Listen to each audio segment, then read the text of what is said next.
Welcome, everyone, to CSM Mastermind. I'm Andrew Marks, co-founder of Success Hacker and our Success Coaching Training Program.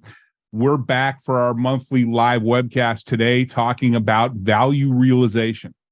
This free learning event is brought to you by Success Coaching, the global leader in customer success, professional development training, now with nearly 23,000 students globally on our skills development platform. Our training programs are available in a variety of formats, from self-paced online learning to virtual instructor-led boot camps. We are getting ready to release a significant refresh of our level 1 certification program later this month. So if you've been holding off, now may be the time to jump in and check it out. Also, the next Change Management for Customer Success Bootcamp starts Monday, March 20th, and there are a few spots left. Sign up by Friday with the coupon code that Ashley is dropping in the chat and save $100. Change management, remember, is a requirement to drive adoption, not just teaching people.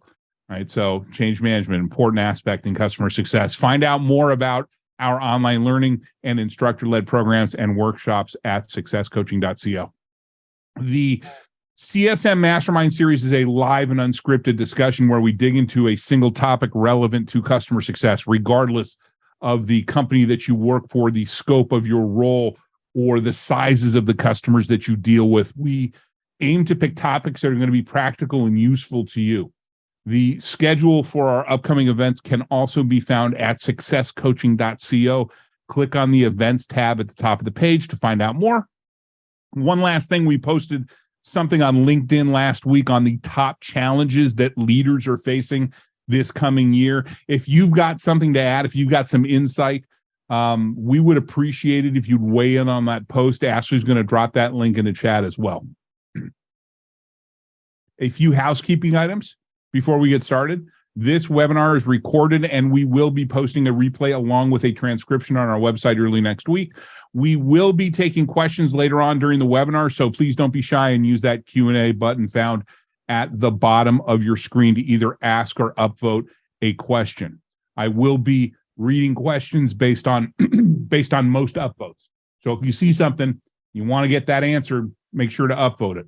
We're also broadcasting on LinkedIn Live and have Tracy monitoring that feed. So if you have questions and you're watching on LinkedIn Live, please post them and they will be relayed to us. Also, we love getting feedback during the event, but we ask that you keep all commentary to the chat window. So questions, Q&A, commentary to chat.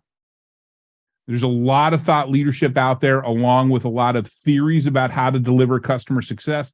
In this series, we focus on the practical, real-world advice, best practices, techniques, and shared experiences from those practicing customer success on a daily basis. And to do that, we invite 3 panelists to join me for a roundtable discussion. These are people who are great at their craft, and we ask them to share their experiences and their perspectives.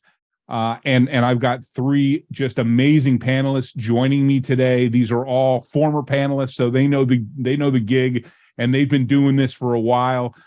So without further ado, I'd like our panelists to introduce themselves to you all, talk a bit about who they are and what they do, and let's get started as usual in alphabetical order with my favorite name, Andrew. Hi, everyone. Andrew, it's great to be back with CSM Mastermind. My name is Andrew Shoaff. I'm the VP of Customer Success at Zywave. We're a global B2B software firm in the insurance space. So we work with customers ranging from the largest insurance conglomerates on the planet all the way down to single-person agencies. And so our CSMs manage not just books of business, but service programs with ARR that spans all of that. I've been in customer success and professional services leadership for the last, 10, 15 years, since before it was called CS. It's where I love, it's where I'm always going to be. I'm super excited to talk to folks about this topic today. Awesome. Yeah. Thanks, Andrew. I know we were talking during the kickoff. You and I had very similar career paths coming out of the services business before CS was a thing. Although in my mind, CS was always a thing, right? Mm-hmm. Especially when you're in a professional services role, you need to be thinking that way, right? Exactly. Mm-hmm. Yeah. Awesome. Thanks, Andrew. Ed, you're up. Hello, everybody. Ed Powers. Good to be back. And thanks, Andrew, for the invitation. I am a consultant. I do some work under my own shingle called Service Excellence Partners. I also work part-time with a company called ESG Success, who you may have heard of. And I do some work with Andrew and his team. We do some training together. So there's that. I've been in business about 36 years now. Been in customer success for about the last dozen. I've been in operating roles as VP of customer success, as well as the consulting work. I've worked with about 40 different companies, from startups to multi-billion-dollar companies that are trying to figure out this whole subscription thing. My practice is a little unique in that I focus on really three areas in particular: continuous improvement using things like Lean Six Sigma, analytics, deep into analytics, and the third area is neuroscience, applying brain science to the customer experience. So what I found is that the more we know about how our customers' brains work and even how our own brains work, we can be more effective and we can get better results. So that's me. Yeah, there's a reason why there's a big brain behind Ed. Yes. That's Ed's big brain. Yes. Yes. No, and I brought it today. I don't always bring it to meetings. Yes. No, thank you for bringing the brain. Yeah, no, Ed's a longtime partner of ours. It's been great to work with Ed. He runs the data. Actually, it's his content that we deliver on our platform, data-driven decision making, and it's big brain stuff. But Ed makes it a lot easier to understand. So Ed, once again, thanks for making the time. And finally, Katie. Yeah. Hey, everyone. I'm Katie Mach. I'm the Director of Enterprise Client Management at Scoopos, and we are a big data provider to Fortune 500 companies of the likes of Pepsi, Coke, Anheuser-Busch. So my CSMs run a book of business, kind of any product that you're going to find at a convenience store. We probably have them on the platform. So it's a really fun challenge. And I've spent the last about 10 years in SaaS, and like Ed, my background is in psychology and neuroscience. So really love seeing how that you can bring that to kind of the customer experience is really what makes me tick, and excited to be back here and learn from Ed and Andrew as well today. Awesome. Wait, which Andrew? Me or him? You guys, learns from you me. to decide. There's been enough people. I won't tell you. Good answer. Good answer. So soda and beer. You guys are all about beer and soda. Yeah, the best combo. Toss in some Coke and some smokes, and we're set. There you go. And some diapers too, right? Isn't diapers involved in that? Yeah. Awesome. Thank you. Thanks, Katie. And thank you all once again for your time today. Now let's get to the topic at hand. I think we can all agree that companies must strive to help their customers realize value in order to build strong, long-lasting relationships. Value is achieved when a customer receives what they need from the product or service and understands the benefits associated with that achievement. It's a double entendre. When we talk about value realization, it's not just about achieving the value, but ensuring that customers understand the value that's been achieved. Helping customers realize value should be seen as an ongoing effort for any company, as it encourages customers to stay loyal and stay engaged. Providing added value can also act as an incentive for customers to come back and use the product or service again and again, or expand. Right? Companies that strive to provide more than just transactional value will ultimately have more successful customer relationships. And so this is what we're here to talk about today, is value realization. So to get things started, what is value really? Yeah, and I'll jump on that one, Andrew. I think if you were to ask a marketer or a salesperson what is value, they'll probably say something like, well, it's benefits minus cost, or cost benefit ratio, or ROI, or something like that. If you ask a scientist, they'll tell you, well, it's actually 6 different factors. It's a little more complicated than that. But one thing they will say for sure is that it is subjective, it's relative, and it's personal. So subjective meaning, it's something that our brains determine. It's part of our emotional intuitive system, less about our logical rational system. It is relative, meaning it's always compared to something else, which we kind of overlook. And the last thing is that it's personal. How I define it is different from how Andrew defines it, is different from how Katie or anybody else defines it. And one of the interesting things is that it's very sensitive to the role we play in social decision making. So, for example, how this applies to customer success is we work with, in B2B anyway, we have a decision making unit that we interface with, and there are people at different levels of the organization. And those people define value differently. How a individual contributor using your product defines it is different from a middle manager, is different from an executive. So when we say value, it's who are we talking about and how do they define it? So I've got to figure out what the value is for everybody in the stakeholder chain, is what you're saying? That's what I would recommend, right? Because they're all involved in making that decision. They were involved in making the initial decision. Many of the same people will be involved in a renewal decision or an expansion decision. So understanding how they define it, I think, is critical. Andrew, Katie, anything else to add? I think that it being personal is a good way of looking at it, and you can apply that to the whole company, right? We have value propositions as business platforms, and those value propositions are a starting place.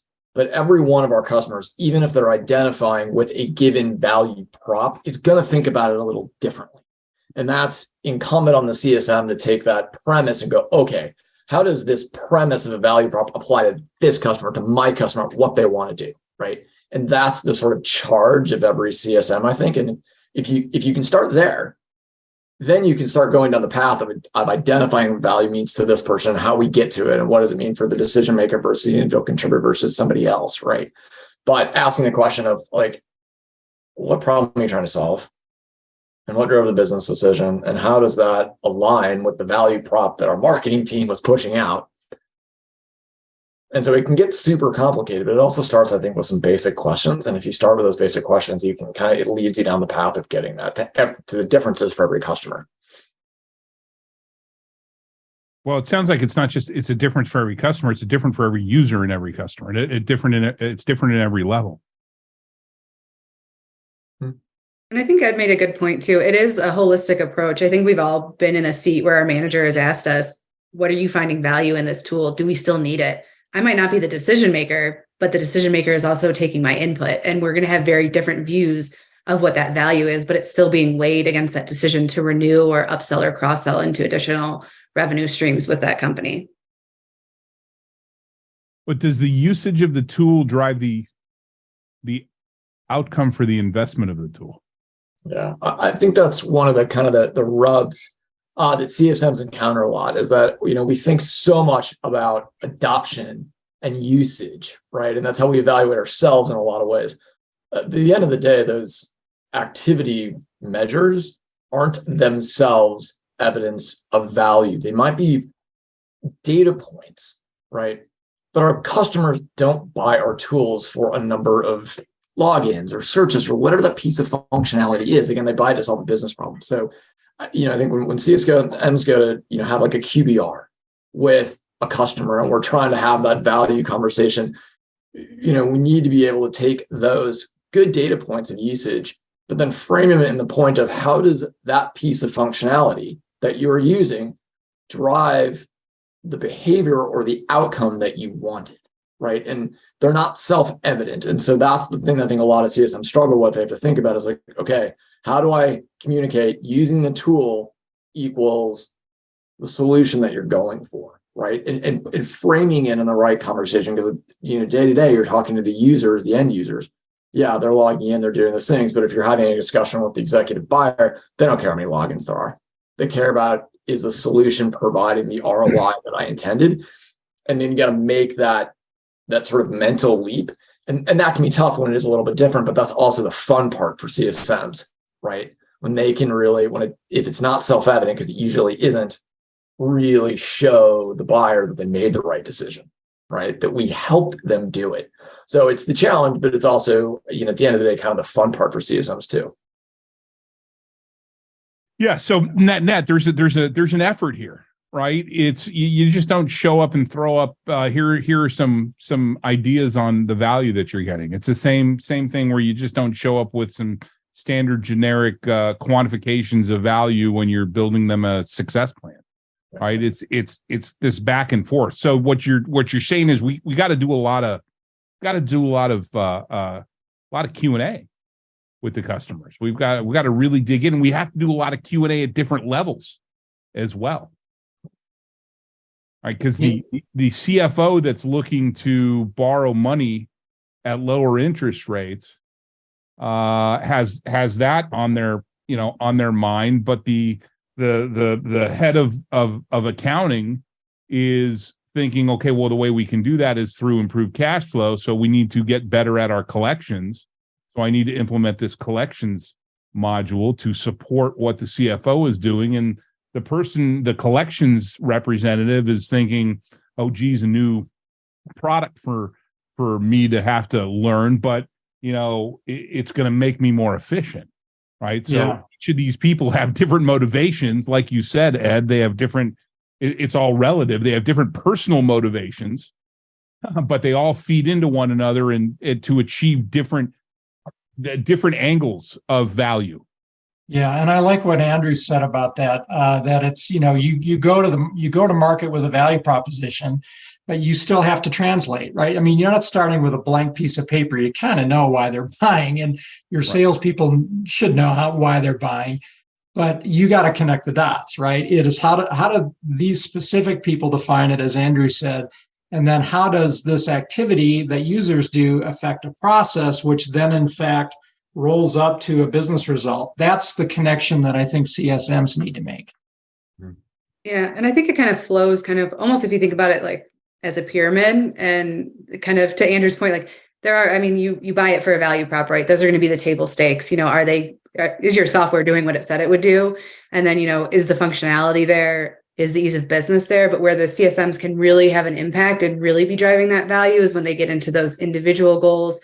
Is it a career path for their user and they're helping them, upskill, and then really getting into what I like to call like the inspirational type of value. Like, are you helping the executive leaders change the way in which they're doing business? Because at that point you are so valuable to them, and it's almost, they can't even describe it, which goes back to trying to help them describe it. But you almost want to get to the point where they can't extrapolate why you are so valuable, because you are just so ingrained in their business that they can't get rid of you.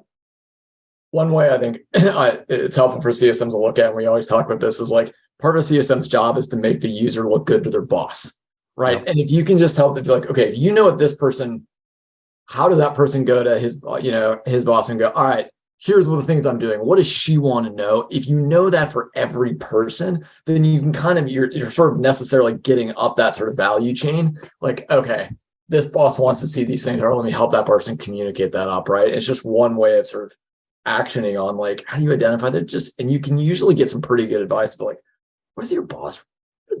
It's uncovering what the with them is. Yeah. We talked about the what's in it for me. What's in it for me is the CFO versus what's in it for me is the head of accounting versus what's in it for me is the collections supervisor, right? It's stringing those together, but that's the effort that you need to be prepared to deal with as a CSM, because you're going to need to kind of sew those, you're going to need to connect those dots for them, right? Because it's not just about realizing the value, achieving the value. It's about making sure that the people who have achieved the value understand that they've achieved the value and the role that plays. Yeah, and I would add that is what a good salesperson does, right? I mean, the salesperson does exactly the same thing. They figure out what are those personal wins, who are the people who are really deciding this, and how do I connect, my product and the corporate wins to those personal wins.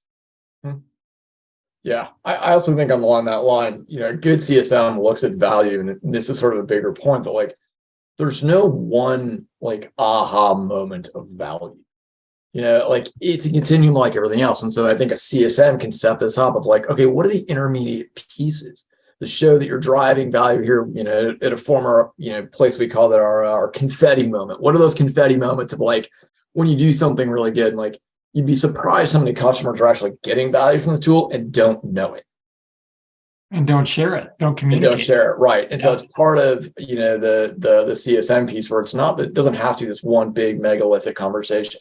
There's lots of intermediate things along the way to make our lives easier, but we have to set that up with the customer ahead of time. Hey, these are the things we're going to. Well, it makes our lives easier. It makes our renewals easier as well. Much easier. When you get to the renewal discussion, there's no question, hey, we're getting value out of it. You want to make your product sticky. You want your renewal to be closer to a non-event than event, then make sure that everybody understands the value. And then if you can take that extra step and connect that value that you have created to some overarching business objective.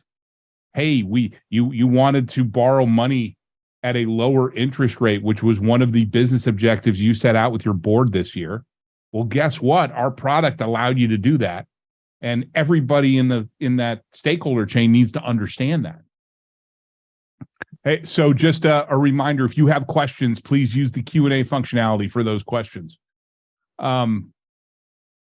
So I think we've talked about what value is, and we've defined what value realization is. We talked about the WIFM. What are some of the challenges that you face when approaching value realization?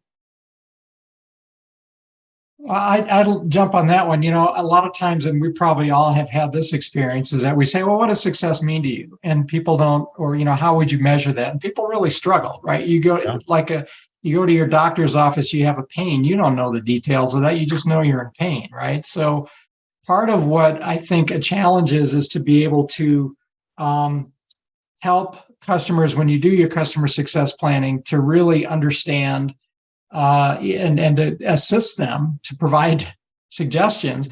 Well, you're not sure. Well, here's what other customers do. How does that sound? Oh, that sounds really interesting. That I could see using that. Oh, and by the way, here's what you typically can expect. Part of this whole thing is how do we manage those expectations? How do we anchor them on something that's realistic? And then they know what to do. So I think coaxing them along, knowing that, almost like a lawyer, right?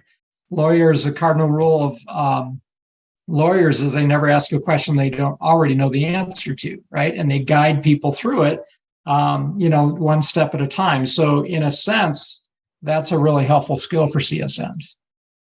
What's that consultative approach, right? Mm-hmm.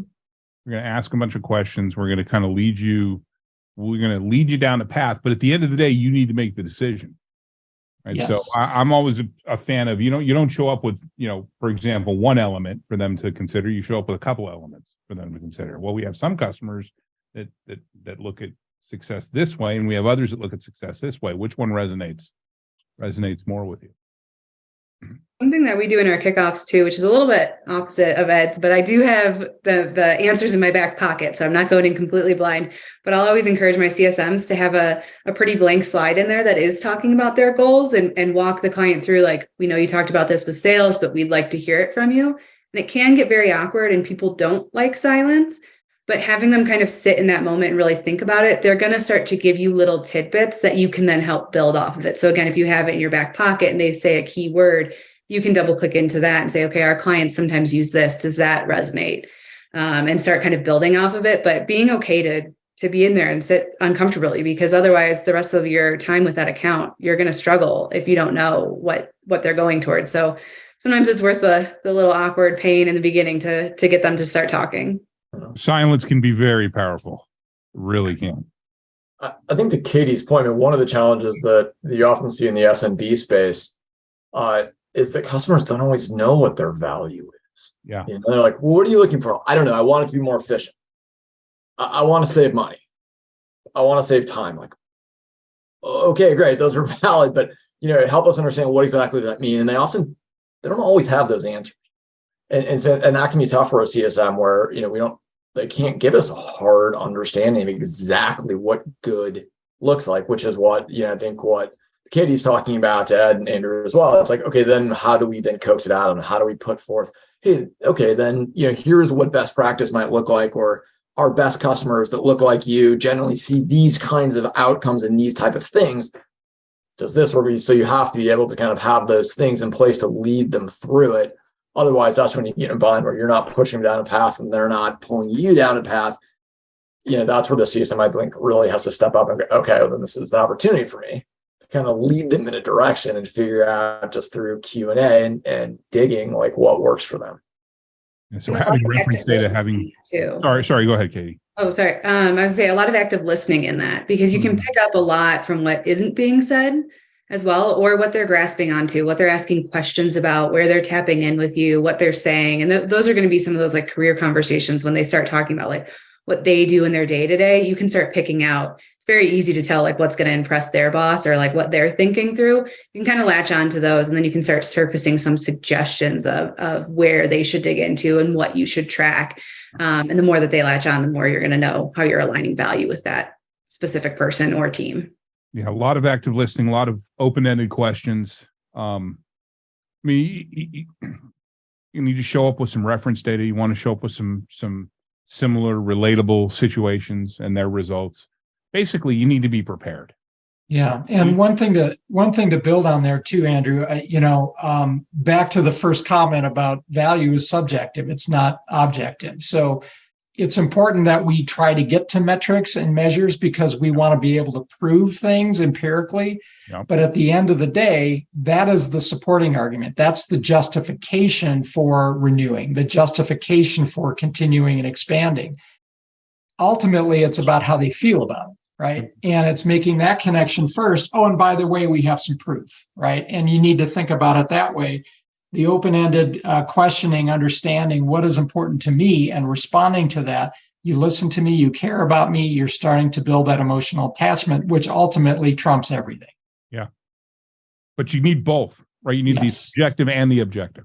You can't start with just the subjective, because then when it comes to the point in time where you got to say, hey, we achieved it, and you don't have the objective piece to be able to use as proof, then that subjective piece that's not really what I was thinking. That's how I was, And right, because somewhere along the line, the CFO is going to ask, well, where's the evidence, right? You got to be prepared for that. Yeah, exactly. Oh, awesome. We're getting a bunch of questions.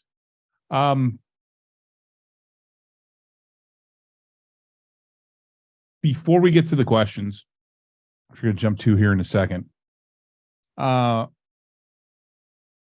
Do y'all have any experiences? And I know we didn't talk about this during the kickoff, so I might be, or during the pre-call, so I might be putting you on the spot here. But do you have any experiences where value realization was an important piece of building a relationship with a customer? I mean, I think you'd be hard pressed to suggest an opportunity, a chance where it wasn't, right? Yeah. And what we see more often is, and this happens a lot, on our side, I'll say like customers call up and want to cancel. Yeah. And we get on the phone with them and we have to walk them through the value that they're getting because they didn't realize it. And because we had, we know we can say, hey, given who you are and what you look like and these type of things, this is the value they're getting. And I can't tell you how often that conversation goes from, I think I want to cancel, to tell me, what else do you have for me that would help my business? Yeah. And so that rebuilding of trust is all about that. I mean, these are business to business. Most of us are business to business. These are business decisions. Yeah. Right. And so, I think that proving value is absolutely equates to trust. A lot of new stakeholders too, especially during the pandemic years. I mean, we were seeing so much flips of who's owning what, and someone comes in and they're like, "What were you doing with the previous owner?" And you have to walk back through all that value and be able to surface it in a manner that resonates with them, who you don't really know, so that they'll continue the contract or continue engaging with you through the end of whatever year you're on with them too. Yeah, it's not always about onboarding, it's about reboarding sometimes, right? Yeah, for sure. Well, I think, Katie, actually, you made an interesting point a second ago. And I, pre-pandemic, several of the companies I work for, quite frankly, we relied on like getting on a plane, seeing our customers on a certain number of times a year, and we had a face-to-face relationship, right? And you cannot replace that relationship that you build with someone when you sit down across the table from them. And for so many of us, the last couple of years, that option is gone. And so a lot of ways that personal connection, and I think that so many of us relied on, isn't really available in the same way now that it was before. So then that whole piece of it is like, we're going to stick with you because we like you guys. And really, because you came out and saw us, we know you personally. That's gone, or it's not as easy to come by. So then it falls on just the weight of the ROI argument more so than it ever did before, I think. And I don't really see that changing. Yeah, there's definitely a stronger eye on the budgets versus like relationships now, which does make it difficult.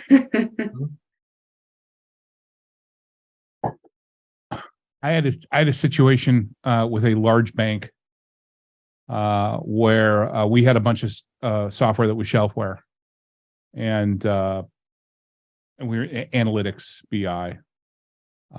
So we were one of 6 or 7 different vendors. It was all shelfware collecting dust, and it was super important to our sales team that we show some value. I had just come into the company, and I implored the lead account executive to introduce me to somebody at the bank where we could actually get a project going and we could get something meaningful of value that could kind of begin to really improve the relationship and get them actually using our product. I got the right people involved, and we did the right amount of research, and we came in and we listened to them. We understood that this executive had a problem driving decision making down to these branches, branch managers, and we built them a solution that solved that problem. Huge value, and was both valuable to not only drive the decision making down to the branch level, but it freed up multiple FTEs that were doing a lot of laborious work every month to try and pull together all the data that they needed in order to present it to the branch managers. And it ended up opening the floodgates for us. I mean, we went from being, having one installation of our product in one area of the bank to, by the time I left 5 years later, we had, I think, 18, 19 different solutions running in different areas of the bank. So that's, we were able to demonstrate the value. We did all of the classic things: sitting down, understanding the problem, asking the right questions, delivering value, making the person who gave us the chance to do this at the bank look like the smartest person in those 4 walls, because we delivered value for him. And we looked at the entire stakeholder chain. It wasn't just the value for him; it was the value for the branch managers and the individuals at those branches that were managing all those metrics for their group. So it can be incredibly powerful. Let's jump to some questions. All right. So, all right, here's the first one. This is once again by most upvotes, so this was a popular one. Darian, thank you for the question. Darian asks, what are some of your favorite questions in helping them clearly define their current and desired future states?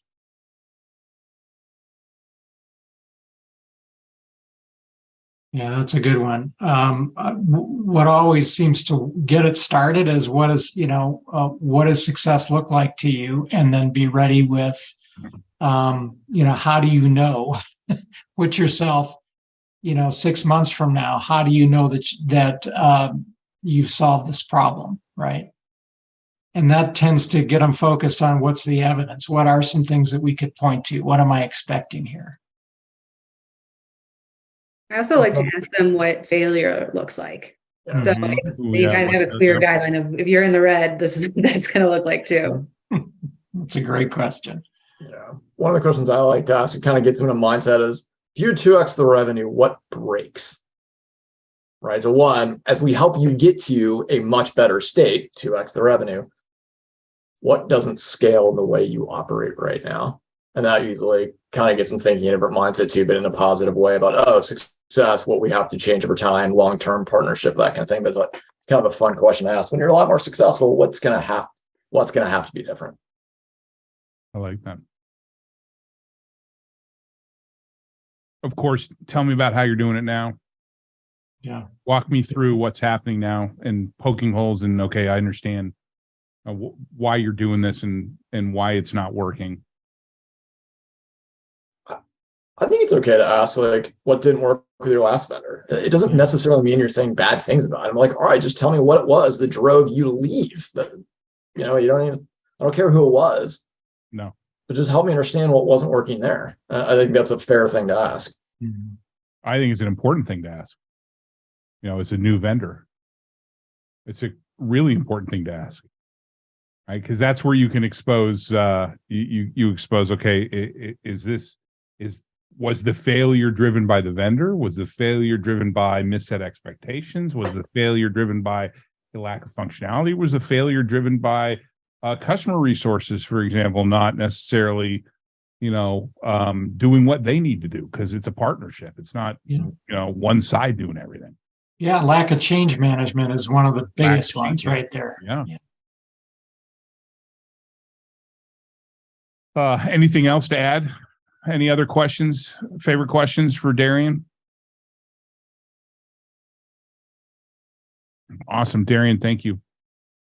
Thanks for the question. Let's move on. Aaron Thompson. That name sounds familiar. Yeah, where have I heard that? Aaron. I'm glad that you're listening, Aaron.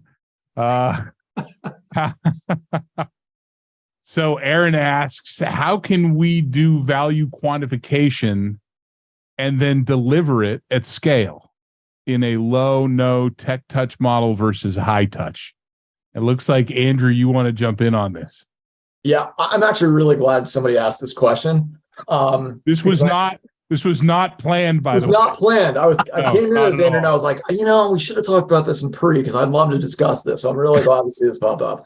Mostly because it's something we're dealing with at Zywave. But as I've gone out asking kind of this same question, I get a lot of, hey, that's great. When you figure that out, could you let me know? So I think this is actually one of the big questions in the CS industry right now. I happen to know that, like, Gainsight's pushing all of their product functionality, or so much of it, in this at scale, like, sort of phase. And I'll just say at Zywave, we've got a fairly decent sized chunk of our customer base that we operate in a pooled model, because their ARR is effectively below a threshold where we can provide a named CSM. And so in some ways it goes against a little bit the what we've been talking about earlier, is like, hey, it's all individual, yes, unique questions, and really drive to that unique piece of it. If you've got 8,000 customers, right, on the same product, the same tool, and they're all paying you $1,000 a year, look, you can't have those conversations with 8,000 customers, right? And you're not going to. So the question is then, like, how do you simplify those value props, and how do you try to drive back? You have to be really tight here, I think, super, super tight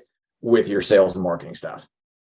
So you're really clear about what you're promising to deliver, and make sure you can deliver it, and deliver it in exactly the way you said you were going to do it. So that communication is much, much tighter, needs to be much tighter on the scale side than on the enterprise side of the world, right? Where you're talking to these guys every day, and these things are a long tail kind of deal. The other thing too is, like, you're not going to get it every way just right for everyone, and you're sort of working at the volume scale here, right? And so you have to know that everyone's individual pieces can be a little bit different, but if you pitched it in the right way, so if this is it, or it's like these 4 value props, stack rank them for me, and then deliver back that way. That communication with sales has to be super tight. But if anybody's really figured this out, let me know. I think you win the world prize here. We're trying to do like digital EBRs with our team, for example, of how do we sort of digitally do a value conversation? How do we do that just automatically, right? With all of those thousands of customers we have, we haven't quite cracked that nut yet, but it's something we're desperately trying to do, so that we can service our whole customer base much more sort of proactively, rather than just CS be a reactionary function for smaller customers. Yeah, and I've seen, Andrew, some really interesting, clever solutions to that. And you're spot on, is that you have to be crisp and give customers some choices, right? Here's what we think are the top 3. They can always fill in other, right? But you can do this in product, and you can also recognize, who is my user here? What best describes you? I'm a user. I'm a business manager. I'm an executive. because they may be using your platform, right? If they're setting this whole thing up. So you can identify them and pitch to them. Well, we think it's this.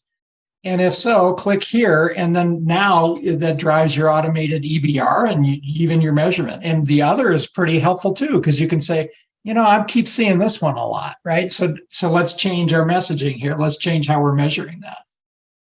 I think you need to be prescriptive, right? Yes, much more.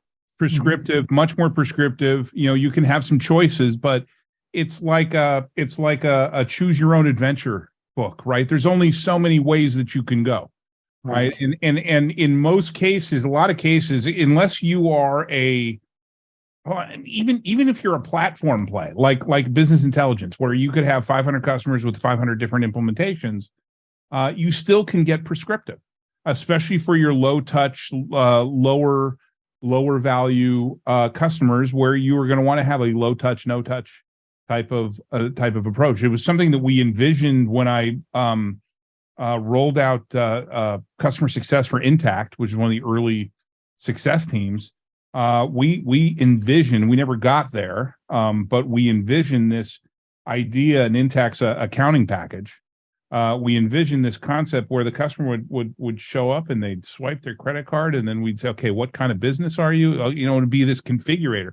Hey, do you follow a calendar accounting model? Okay, and how does this look, right? And here's some workflows for the typical workflows for your type of business. Pick one, right? Making it very kind of prescriptive, but still giving choices.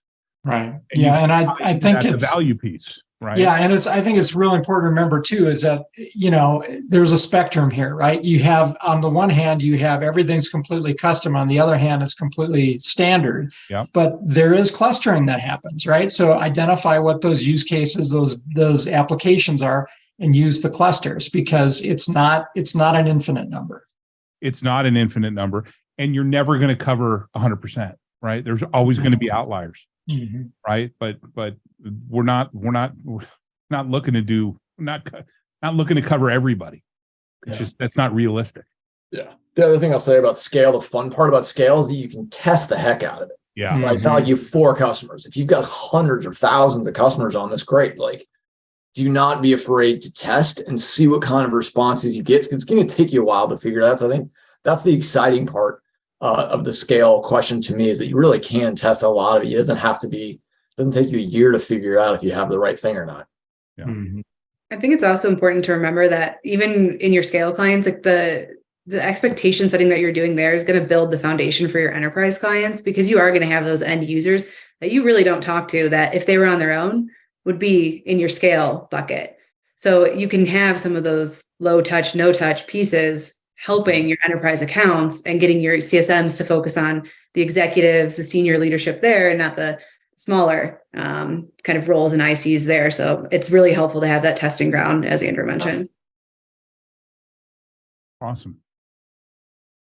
Andrew, we should, we've been playing with automated business reviews, by the way. So I have a vendor for you to check out. Okay. Awesome. Aaron, thank you for the question. Thank you for listening to me every once in a while too. If you could hit the done button, Andrew, on that. Yeah, sure. Appreciate that. Our next question comes from anonymous attendee. Thank you, anonymous attendee, for your question. What are your tips for CSMs who have challenges helping the customer identify, quantify value, especially during discovery? Some customers give vague value statements they'd like to get with our product, and I see a lot of CSMs move on in the conversation without digging further and report we can't quantify our value with business metrics for this customer. And we've touched on a couple of these already, but let's reiterate some of the most important pieces of the pie, because you don't want to just move on and say we couldn't quantify it. That's a recipe for disaster. And this is a skill, right? I mean, this is a skill that has to be developed, and the responsibility is on the manager, right? So how do I observe? How do I role play this? How do I build that skill in my people? That falls squarely on the manager, in my view. It's something actually that we're working on to expand in our training offerings, by the way, as well. hopefully we'll have something added here before the second half of the year into our level 2. This just whole concept of selling, quantifying value. Yeah, I'll just say that, generally customers love to understand what their competitors are doing. Mm-hmm. And if you can bring some competitive data to play, you'd be surprised how much you get them to talk, especially if you're able to, we kind of coach our CSMs to give things like, hey, customers of your size, that we work with, and we do this every day. Here's what we generally see. And it's like a business outcome, like the customer's revenue or something, right? Normally the kind of thing that they don't want to reveal. So this is normally what we'd see out of them. Is that right for you guys? And if what the number we're putting out there is ahead of where they are, suddenly the things like they open up like crazy. Like, well, wait a minute, hold on. What are they doing? Wait, okay. So how are they using your tool? What do you want? Wait, hold on. Wait, stop. Go back to that number, right? Yeah. I know that's very tactical, but it's one thing we found. If you can kind of put it out there, like this is where we think you should be, and you're not there yet, changes that conversation dramatically, because suddenly you're there not just as a vendor, but as a strategic value. We can help you achieve a business result, right? That is beyond just usage of tool, yeah. Right? That's where you change again that nature of, are you a vendor or are you a strategic partner? Also by giving them goals that they didn't even know they should have. Yeah, that's a great hook for executives too. If you want to get an exec to show up an exact hook. That's an exact hook. Yeah. What a great hook. Yeah. So having reference data, having similar relatable situations, tying those as much as possible to the effect it had on their business, and with all the privacy and all that stuff, you don't necessarily have to throw names in there, but you need to be able to tell a believable story that's based on data that you likely already have. A customer of your size or in your space did X, Y, and Z with our product, and it resulted in A, B, and C. And you need to be specific, and you need to, once again, you need to lead them down the path. But you can't give up. You can't just walk away and said, we can't quantify our value with the business. That's not going to end well. And I know this touches on another question that's in there too, but I mean, your CSM shouldn't be going in blind. And this kind of goes back to Ed's point about management as well, is if your sales team isn't providing you with some sort of reason of why the client bought, to give you at least some breadcrumbs, you got other problems with your kickoff call, your internal kickoff calls and your handoffs that you need to fix as well, which does come down to the manager. But you guys your CSM should have something to start the conversations with, even if it's, not a lot. They can kind of build off of that, but that at least should point them in the right direction. That right there is that's a great call out, Katie. That was one of the most frustrating situations that we encountered when we were doing consulting. And Ed, you probably have yourself in your practice is when the customer comes to us and says, we got a renewal problem. We don't start out on the right foot, and we peel back the onion and discover, well, sales isn't given, the people who are making the promises aren't providing the people who are responsible for making the promise into reality enough information so that they don't look like idiots when they get on the first call with a customer. Right. And there's nothing that greases the skids more of a churn than the people who are responsible for making the reality, not knowing what the hell's going on. Yeah, because that immediately creates doubt and an uncertainty and buyer's remorse in the minds of the people who just went ahead and signed up for your product, for your service, with nothing to show for it. Yeah. And this is one of those, I'm glad you pinged on that, Andrew, because this is far and away the most common gap. I don't care what industry you're in. The sales and operations gap, I've seen it for 36 years. It is everywhere. And you have to go above. This is really where the CEO needs to jump in, because we do get these silos, right? And the CEO needs to look at that and say, that's not acceptable. And we need to fix this. This is a gap that we need to work on. And this is a problem that I work on all the time. And it's so frustrating because the fix is really freaking easy, right? Communicate, right? We're not talking about anything, some major technological breakthrough that you need to achieve. It's communicate. The sales team needs to communicate with the post-sales team, right? And that was what was so frustrating. I'm like, oh my God, your problem is that your teams aren't communicating. It's such an easy fix. Yeah, and getting the sales team to see the win in that. What's in it for me? Back to that. How does this help me? Well, you're gonna if they are paid on the renewal, this is gonna help you get paid. Or if they're paid on expansion, this is how you're gonna get paid. Or you're looking for a referral to your next customer. This is how you're gonna get that referral. Oh, I get it now. Yeah, we used to tweak. One of the ways you could do the carrot or the stick, right? Hopefully the carrot works. But when the carrot doesn't work, the way that we would approach it from a stick perspective is we wouldn't pay your commission until the customer hit a time to value metric that was acceptable. Yeah, clawbacks. Right, exactly, clawbacks, exactly. So awesome. Thank you, anonymous attendee, for the question. Let's see. Next question comes from Stephanie. Stephanie asks, can you discuss ways to prove ROI value without monetizing a client's results or progress, i.e. the qualitative results versus the quantitative results? Yeah, it's a great question. Yeah. Yeah, I would say you really have to dig on that, right? I mean, there is something there. Yeah. And if, because at the end of the day, activity equals impacts the process. Every process is quantifiable by time, cost, and quality. Absolutely. You can quantify that. And then you can show a contributing factor or a relationship to ROI. So if you're struggling with that, that's where we need to dig. That's where we need to connect those dots, because I guarantee it's there. We just got to find it. Yeah. One thing that I've done a lot is don't just take it from me. Listen to what your team members are saying and have those quotes there, right? Your team is telling us this is great. This is so much better than I ever had before. This saves me time. This saves me money. This helped me do whatever, right? So if we haven't got to that quantitative piece, at least qualitatively having those success stories from the people using it at that team, right? That's what an executive buyer will look for. I think one of the things they'll look for, right? When there isn't a hard number that you can actually point to, your team really likes. This makes you look good. They're happy you have this. I mean, seriously, that's part of a qualitative storyline, I think.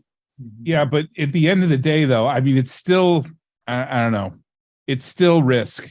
It's still a huge risk, because at the end of the day, when the CFO is going to ask, what is the ROI we're getting on this? And what they don't want is some touchy-feely story, right? The CFO, and I've worked with enough CFOs, while they appreciate the touchy-feely story, they want, and you might be able to convince them, especially if you have a good relationship with them and they are seeing the results, that CFO needs some hard data. Yeah, and they're in a tough spot, right? I mean, they get way more requests for money and resource than they can possibly satisfy, and they have to make tough calls. And what helps them justify the call? Well, I heard it over here. I didn't hear it over there. I had to make a tough call, right? This is where I think some of the early indicators of success come into play too. Me working on the enterprise side of things, these results take 6, 9, 12, 18 months to see. Yeah. And to really prove out that ROI is going to take that full time. So if you can get them early in their conversations, and these are a little bit more of those fluffy ones, but what activities are you doing? Because the CFO can look at that and be like, okay, they're used to spend 4 hours doing it, and now they're spending 2. Well, we haven't seen our costs reduced in half. They're spending half as much time on it. So we're on the right track. We're getting to ROI. I can see the light, but we got to wait for results. But see, in that situation, you can actually attach a number to that, though. Yeah, right? Back of the envelope.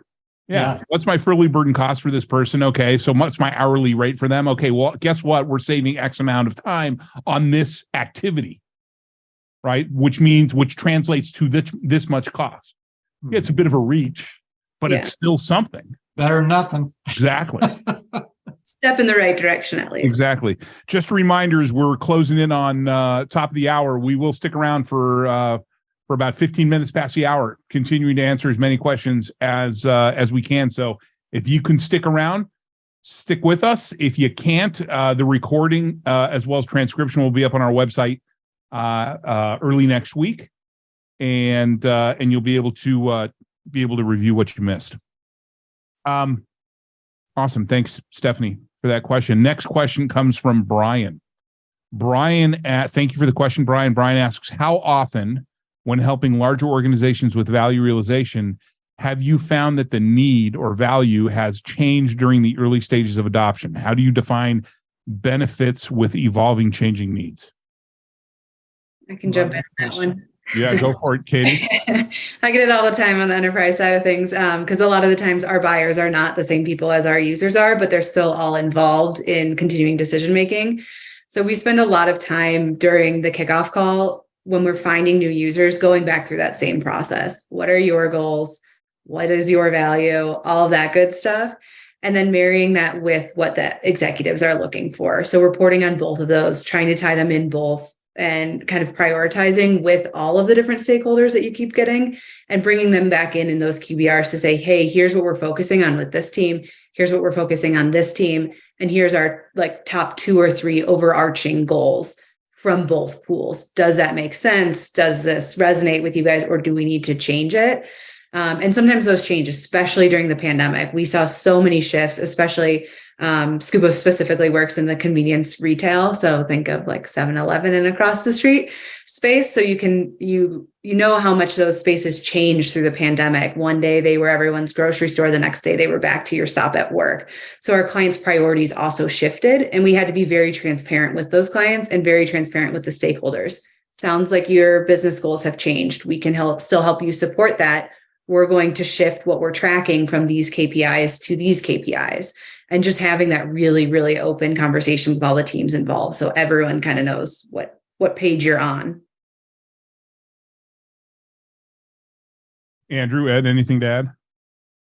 Yeah, I do. I love that answer, Katie. And I think, just understanding that needs do evolve and change, and we have to be responsive to that. What was valuable yesterday may not be what's valuable today. The other thing I would say, a really great question to ask is, were there any surprises? Because I've worked with customers that came back and said, yeah, I thought we were getting this from it, but what I really found was this other thing over here. And that happened. Those happy accidents do happen as well. And you want to capture that too.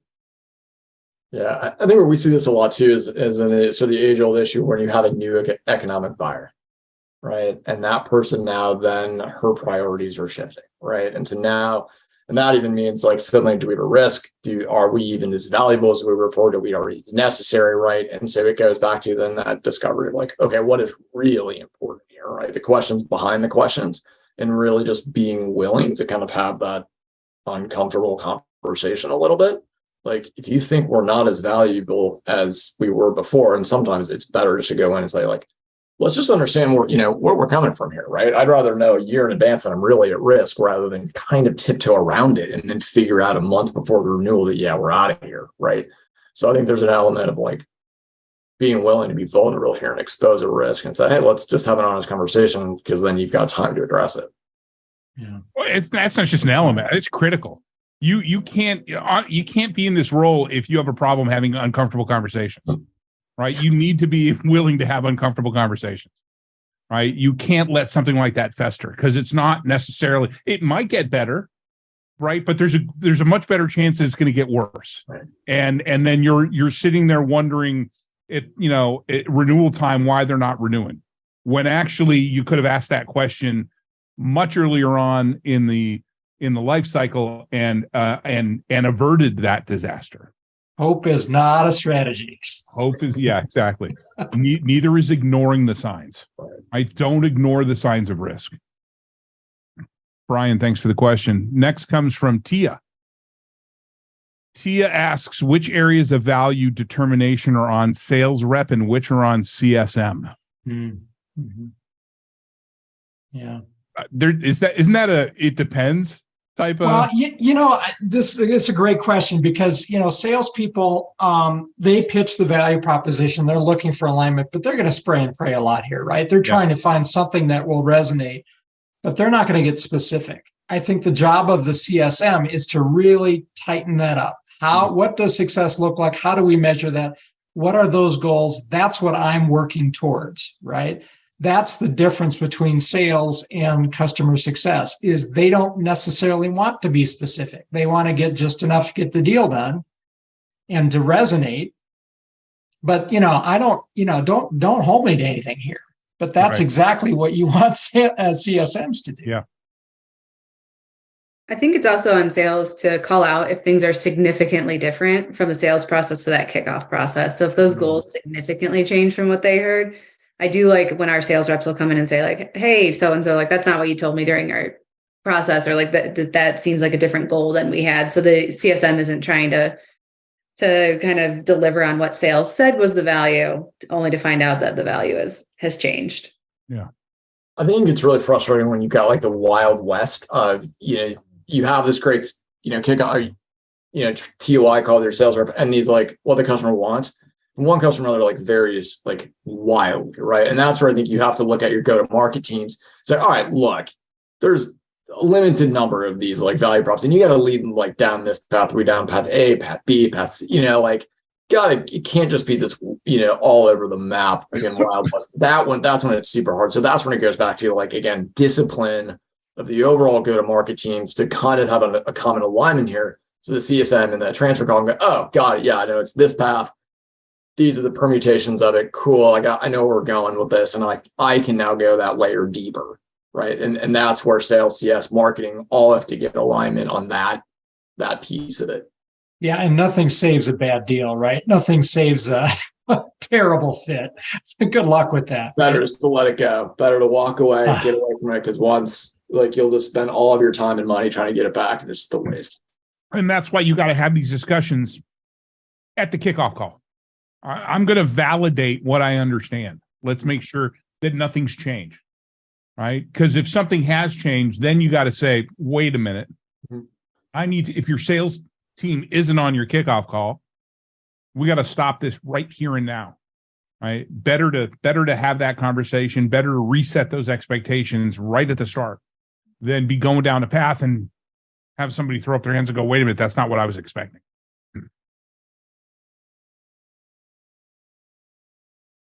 Thanks, Tia. Next question comes from Gaurav. Thank you for the question, Gaurav. How do customer success make sure of communicating value across customer leadership? What is the mode or structure of it? Looks like Katie, you wanted to jump in on that. Yeah. And hopefully I understood this question correctly, but I think you're talking about like your customers' leadership. And this is one of the things I'm most passionate about. If anyone from my team is on there about to be like, Katie, get off your soapbox, don't start. But, one of the things that I think CSMs, especially early in your careers, don't always realize is how much you are actually in the room with CS or with your client's leadership when you don't know you are. Every single deck we send, every email we send can get forwarded at any specific time, can get used in their own decks. Like the information that you are creating and how you are structuring it should be thought about as if your executive leadership team was going to view it. And it should be that crystal clear to see their value, whether that is a straight ROI slide, whether that, to Andrew's points too before, was quotes from users that just say like, this helped me do X, like fit that into like positive feedback from the teams, because the executive team is going to see that at some point. And that's how you start building that relationship there if you don't already have it and if they're not already in those stakeholder meetings, but you are in those rooms, whether you know it or not, which is a little creepy.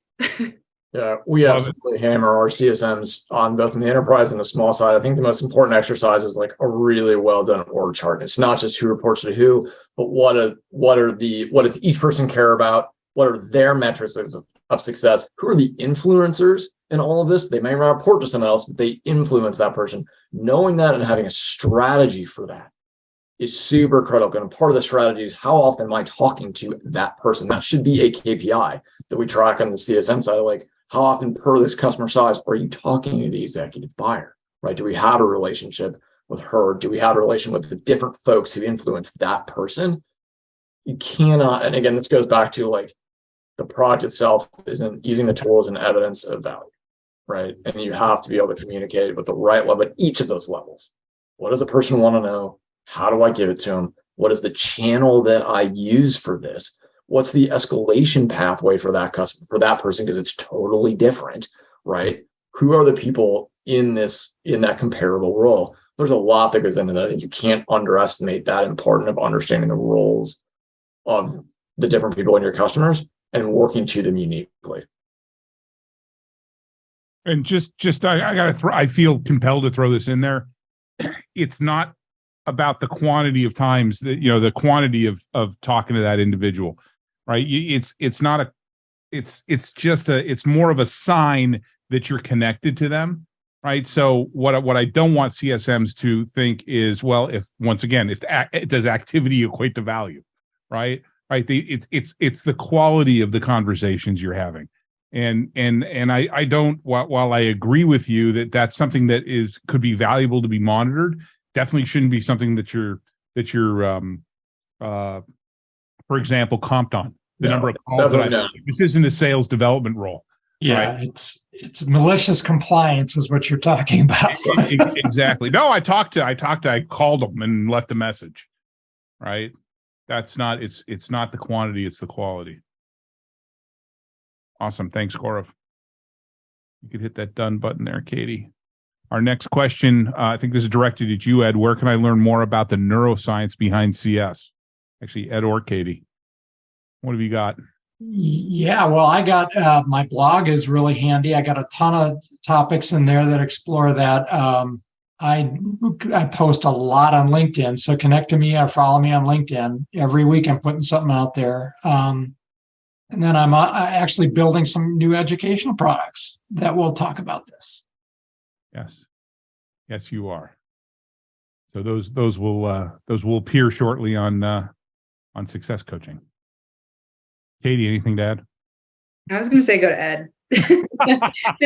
I'm sure Ed he has a brain in the back of his. Yeah, the guy's got a brain behind him. So I would also just note too, like anything that you read about neuroscience and psychology is going to be relevant. It's all people, right? And our jobs are dealing with people. So even if you think it's irrelevant, like you're going to find some things and themes that you're like, I can use this in my day to day in any way. So any online resources are going to be great for you. Yeah, Artie, that stuff that you let off with, Ed, the remind me again what you let off with the value, that it's personal, it's subjective, relative and personal. Relative and those are things that we actually had when you said that. Those are some things we have in some of our modules, and in level 4. At level 4, we have a module on negotiation, right? Understanding, and that's part of understanding somebody's value.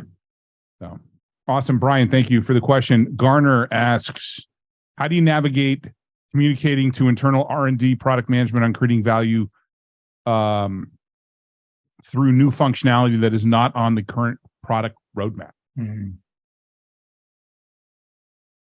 Personally, I've always said, hey, we've got, you approach them and you say, we've got this cohort of customers that is asking for this type of functionality. And by the way, they make up this much ARR. It's pretty simple approach, but, being able to walk in and, and telling a story. Here's the business case. But here also happens to be the cohort of customers that feel that this is something that's important. And by the way, they make up this amount of our revenue. Yeah. And, I love that answer, Andrew, because it's, you got to understand, what does a product manager need to do, and how do they make their decision, and how do I make it easy for them? And that's exactly right. If you can point to the segment, associate that to growth or to ARR, you've now helped them to prioritize. You've made that easy for them. Yeah. I would say there's nothing more helpful than having a product manager talk to your customers. Mm-hmm. And having that feedback loop just complete in a variety of different ways ingrained in the whole customer experience. Your customer can make the argument to your product team much, much easier than you can. Right. Great point. In documentation, whether you're using something like user voice, Pendo, product, there's a million different ones, but like getting your CS team to put things in there, and to Ed's point, like putting impact, putting use case, putting the value, and then having your CSMs kind of tag up against that, because you're going to have people who are managing different accounts. And if you can all pull together and know all of the clients that it's going to impact, it makes it easier for product to say yes. Yeah. Use case, super important. Data, tell a story. You can't just walk up and say, I'm looking for this kind of functionality. That is not compelling. Yeah, and it's a process, right? You have to consolidate that. You have to analyze it. It's not just, randomly I heard this thing, I'm going to pass it along. They get a lot of that every day. Salespeople do that all the time. You have to be a little smarter about it. Yeah, Sure. Getting to that underlying problem too, because the solution that the client brings up might not be the solution that product wants to build. There might be something different or better that can solve that underlying problem for them and the entire cohort of clients that fall in that tier. Awesome. Okay. Last question from anonymous attendee again. Do you have any suggestions for managing value realizations, ROI conversations when you are also handling personnel changes? For example, the person you primarily connect with leaves the role and a new person comes in. Do you share the previous value rationale first, start from scratch, lead them to similar ideas? I don't know. That's probably where I'd start. Yeah, I mean, they need to know the history, right? And the rationale. But I think it's also fair to ask, you're in a new role, you've got new goals and objectives. Help me understand what's important to you. Yeah. I think the question is obviously, what's the role they're in and what do you know about that? Again, are we talking about the decision maker and end user? If it's an end user, like you can really in position to help them and guide them, like be their friend. We can really help you in your onboarding. Great. That's an awesome opportunity. It's an executive buyer. You're like, all right, let's understand what the previous person's had a conversation about, what their perspective was, and help me understand if that's any different. You're in this new role. How can I help you look like the smartest person? How can I help you move to the next role? Yep. How can I help you, you approach it that way? What can I do to help you look like the smartest person for embracing what your predecessor embraced? And by the way, by them embracing it, may have had a role in them moving into this other role. Awesome.